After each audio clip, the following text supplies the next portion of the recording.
और अब आपको कोरोना का लेटेस्ट अपडेट दे देते हैं। 24 घंटे में कोरोना के रिकॉर्ड 7,466 नए केस सामने आए।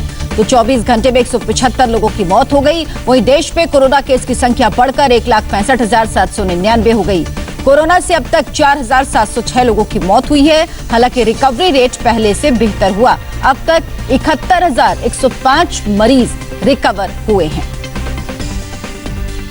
तो आपको कोरोना का अपडेट दे दें। 24 घंटे में 7,466 नए केस सामने आए हैं और 24 घंटे में ही 175 लोगों की मौत भी हो गई। वहीं देश में कोरोना केस की संख्या बढ़कर 1,65,799 हो गई है और कोरोना से अब तक 4,706 लोगों की जान गई है। हालांकि रिकवरी रेट पहले से काफी बेहतर हुआ है। तो 1,65,799 केस अब तक हुए हैं, जिसमें मौत 4,706 लोगों की हुई है। रिकवरी परसेंटेज में सुधार हुआ है। 71,106 लोग अभी तक रिकवर हुए हैं। और पिछले 24 घंटे के कोरोना मीटर आपको हम दिखा रहे हैं। इस वक्त पिछले 24 घंटे में 7,466 केस आए हैं, जिसमें 175 लोगों की लेकिन पिछले 24 घंटे में मौत हुई है कोरोना वायरस की वजह से। तो 24 घंटे में 7,000 से ज्यादा केस सामने आए हैं, लेकिन रिकवरी रेट अच्छा है। अब 1,65,000 से ऊपर आंकड़ा पहुंच चुका है कुल केसेस का, लेकिन रिकवरी रेट काफी अच्छा है और अभी तक 71,106 लोग रिकवर हुए हैं इलाज के बाद। तो कोरोना का खतरा बढ़ता जा रहा है, लेकिन लॉकडाउन 4.0 का अंत होने में अब बस 2 दिन का वक्त बचा है। इस बीच केंद्रीय गृह मंत्री अमित शाह ने सभी राज्यों के मुख्यमंत्रियों से टेलीफोन पर बात की। अब सवाल है कि लॉकडाउन 5 में कहां राहत मिलेगी और कहां सख्ती होगी। 31 मई की रात लॉकडाउन 4.0 खत्म हो जाएगा और अब तक जो तस्वीरें सामने आई हैं उनसे ये तय है कि 1 जून से लॉकडाउन 5.0 की शुरुआत हो सकती है। इसकी वजह है देश का कोरोना ग्राफ, जो लॉकडाउन 4.0 में बहुत तेजी से बढ़ रहा है। कोरोना का ग्राफ तेजी से बढ़ रहा है। आंकड़ा 1.5 लाख के पार हो चुका है। तो 31 मई के बाद क्या हो? लॉकडाउन 5.0 लागू हो या नहीं? अगर हो तो उसकी तस्वीर कैसी हो?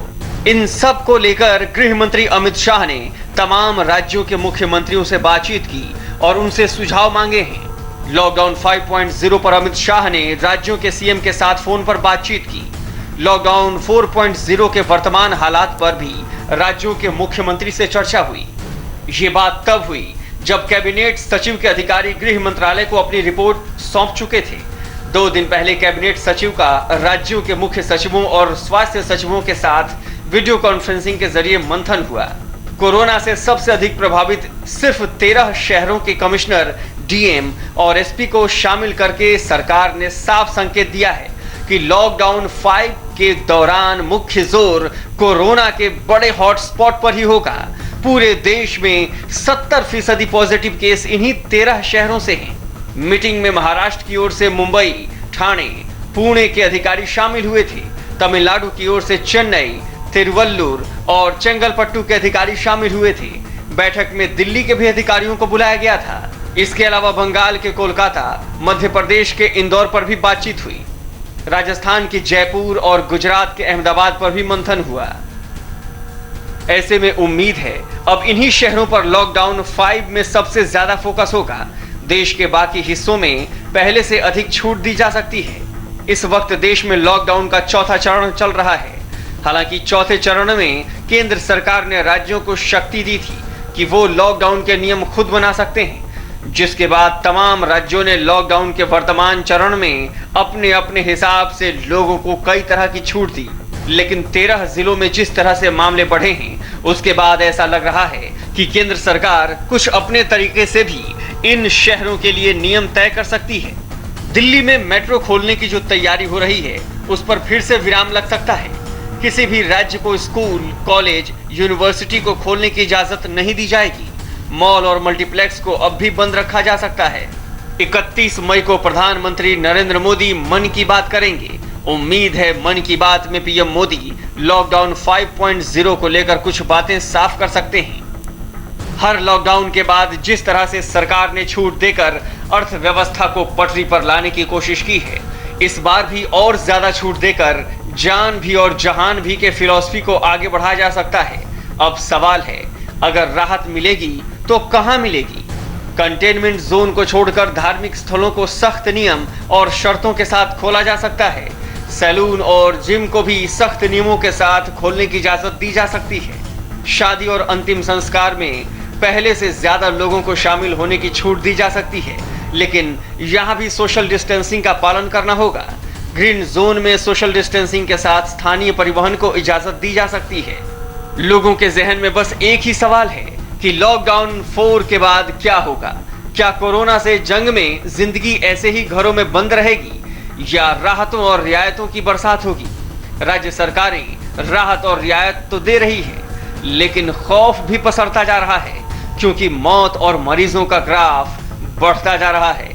Devendra Parashar, India TV, Delhi. वहीं गृह मंत्री अमित शाह लॉकडाउन पर मंथन कर रहे हैं, तो कोरोना की वैक्सीन कब बनेगी? दुनिया भर की निगाहें इस मुद्दे पर टिकी हैं। इस बीच भारत ने इस प्रेशर को कम करने की कोशिश की है। भारत में वैक्सीन की रिसर्च कहां तक पहुंची और कब तक लोगों को राहत मिलेगी, इसके संकेत मिले हैं। इसके लिए प्रधानमंत्री नरेंद्र मोदी ने किस तरह का फ्रंटियर फोर्स तैयार किया है, देखिए रिपोर्ट।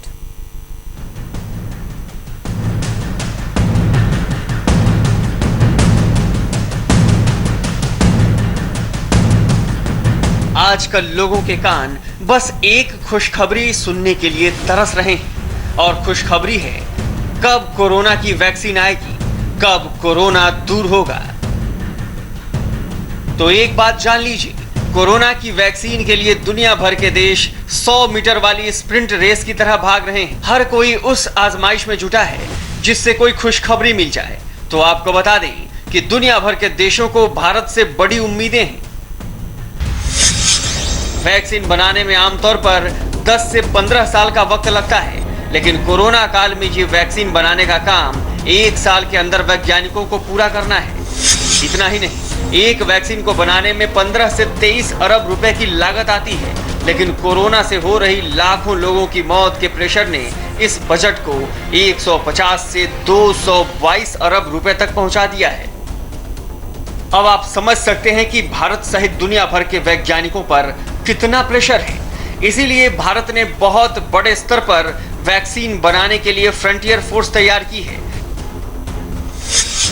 इसमें ICMR, CSIR, NIPER, DBT, IIT, IIS, NIV, AIIMS, PGI-MER और भारत का फार्मा सेक्टर एक साथ काम कर रहे हैं। कुछ लोग एक फ्लू वैक्सीन के बैकबोन में कर रहे हैं।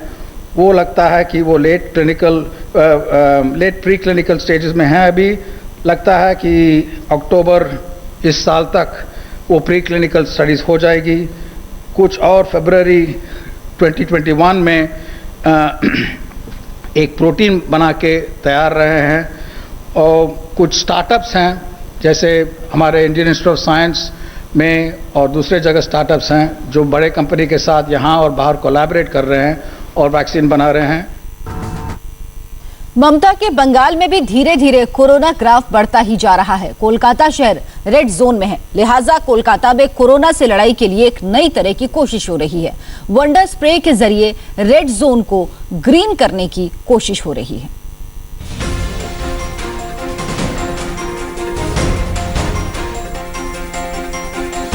कोरोना से लड़ने के लिए हर राज्य अपने अपने तरीके से कोशिश कर रहा है, और एक कोशिश कोलकाता नगर निगम भी कर रहा है।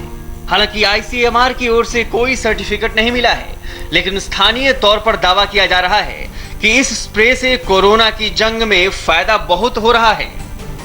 इस खास केमिकल से हर इलाके को सैनिटाइज किया जा रहा है ताकि वायरस को फैलने से रोका जा सके।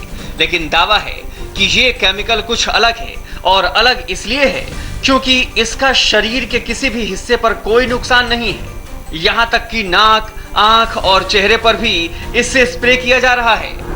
यहाँ पर हर किसी के ऊपर इस तरह से स्प्रे किया जा रहा है, बच्ची है छोटी उसके ऊपर भी स्प्रे किया जा रहा है और ख़ास तौर पर कहा जा रहा है इसका कोई साइड इफेक्ट नहीं है, बहुत नेचुरल चीज़ है, कोई केमिकल नहीं है।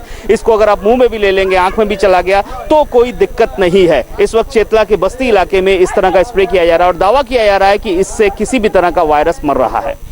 कोलकाता म्यूनिसिपल कॉर्पोरेशन एक प्राइवेट कंपनी की मदद से कोलकाता की अलग अलग बस्तियों में इस स्प्रे का छिड़काव करवा रहा है, खासकर उन इलाकों में जहां की जनसंख्या घनत्व ज्यादा है या फिर जहां भीड़ भाड़ ज्यादा जुटती है। आपको बताते हैं कि इस स्प्रे के जरिए क्या क्या दावे किए जा रहे हैं और क्यों कोलकाता में इस स्प्रे की डिमांड बढ़ती जा रही है। इस स्प्रे के जरिए कोलकाता के कई इलाकों में कम्युनिटी स्प्रेड रोका गया है। कहा जा रहा है कि लोगों की नाक और आंख में इससे कोई नुकसान नहीं होता है। दावा यह भी किया जा रहा है कि कोलकाता के बेलगछिया और राजा बाजार इलाके में जहां कोरोना तेजी से पैर पसार चुका था, उसे ग्रीन जोन में बदलने में इस छिड़काव ने बहुत मदद की है। कहा जा रहा है कि ये केमिकल एल्कलाइन पर आधारित स्प्रे है और इसमें सी सॉल्ट का इस्तेमाल किया गया है जो पूरी तरह से प्राकृतिक है। कोई नुकसान नहीं शरीर पर जैसे जा रहा है, शरीर में प्रॉब्लम तो है ही नहीं। और सबसे बड़ा चीज़ मैं आपको बोल रहा हूँ, ये जो हम लोग यूज़ कर रहे हैं अल्कालाइन वाटर, कोई पिएगा कंटिन्यूअसली 15-20 दिन, जिसका एसिडिटी का प्रॉब्लम है, जिसको डिप्रेशन में चला गया है, क्योंकि उनको बहुत बेहतर लगेगा। मैं ये दावा करूंगा क्योंकि हम लोगों के पास टेस्टिंग रिपोर्ट है, इसमें 99% बैक्टीरिया और वायरस मरता है। कंपनी के अधिकारी पहले खुद अपने ऊपर छिड़काव करते हैं और उसके बाद लोगों को जागरूक करते हैं। कोलकाता के मेयर और तृणमूल सरकार में मंत्री फिरहाद हकीम भी कोलकाता की सड़कों पर घूम घूम कर इसका प्रचार कर रहे हैं। वो खुद इसका इस्तेमाल करते हैं और कई बार इम्यून सिस्टम को मजबूत करने के लिए पी भी लेते हैं। साइड इफेक्ट भी नहीं हुआ क्योंकि हमारा एक सर्टिफिकेट मिला हुआ है लेबोरेटरी से, ये it is not harmful for human body. आप खुद भी ले रहे हैं तो कोई साइड इफेक्ट वगैरह कुछ नहीं? हम भी ले रहे हैं, कोई साइड इफेक्ट नहीं, हम रोज लेते हैं। अब कोलकाता नगर निगम को इंतजार है ICMR के सर्टिफिकेट की, ताकि इस स्प्रे के छिड़काव का और ज्यादा इस्तेमाल किया जा सके। कोलकाता में पिछले कुछ दिनों से कोरोना का ग्राफ बहुत तेजी से बढ़ा है और सरकार हर उस औजार का इस्तेमाल कर रही है जिसके जरिए ये युद्ध सरकार जीत सके। Anupam Mishra, India TV, Kolkata.